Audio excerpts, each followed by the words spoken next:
Étape numéro 1, on prend ces 3 derniers relevés de compte. C'est plus beau surligneur. Et on va choisir une couleur pour tout ce qui est prélèvement automatique.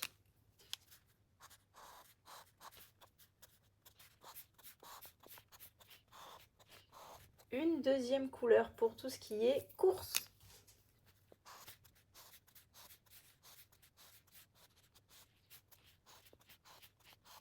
Et une troisième couleur pour tout ce qui va être essence ou transport. Une fois qu'on a fait ça, on va venir additionner tous les prélèvements automatiques, donc tout ce qu'on a fluoté de cette couleur. Puis, on va venir additionner tout ce qui est course et on va venir additionner tout ce qui est essence. Tout ce qui n'a pas été surligné, on va essayer de leur donner un nom, une catégorie, voir si c'est plutôt du fast-food, si c'est plutôt des achats shopping, du craquage à action, ou voilà, on va essayer de sortir un thème de tout ça. Étape numéro 2, on se munit de son budget journal et on va aller sur la page budget. Ici, on va venir lister toutes nos dépenses fixes. Dans cette case-là, on va venir mettre le montant en course. Si vous n'avez pas réussi à dégager un montant très précis, on va tabler sur 150 € par personne vivant dans le foyer. On note bien évidemment son budget essence. On va ensuite venir additionner tout ça. On se munit donc de sa plus belle calculatrice. Ce qui donne 1154. Donc on vient noter le total ici.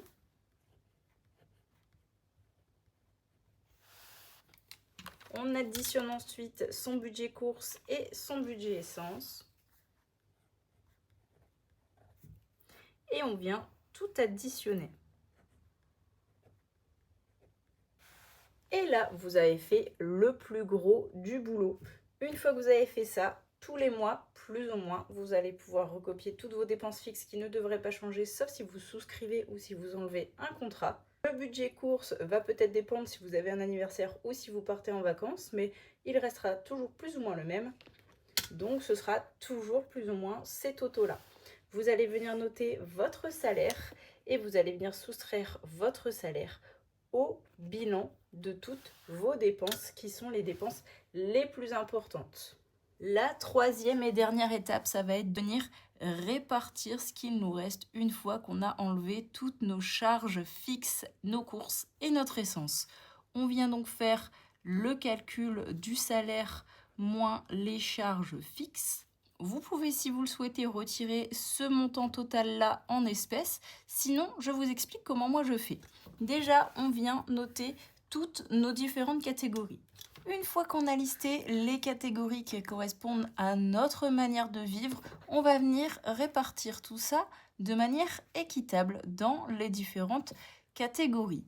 Comme je disais tout à l'heure, vous n'êtes pas obligé de retirer la totalité de ce montant puisque moi, par exemple, j'ai les catégories qui vont être vacances, impôts, Noël, qui sont des catégories que je vais venir payer en carte. Donc, aucun intérêt pour moi de retirer tout cet argent-là en cash, sauf si vous voulez vraiment tout gérer de A à Z. Je vais donc réfléchir à quelle catégorie je garde sur le compte en banque et quelle catégorie je vais venir retirer en espèces pour pouvoir les payer de manière plus réfléchie. Ce que je vais faire, c'est que les 596 €, je vais venir les mettre sur un livret à part pour éviter de voir que j'ai de l'argent sur mon compte et pour ne pas dépenser l'argent que j'ai prévu pour d'autres choses.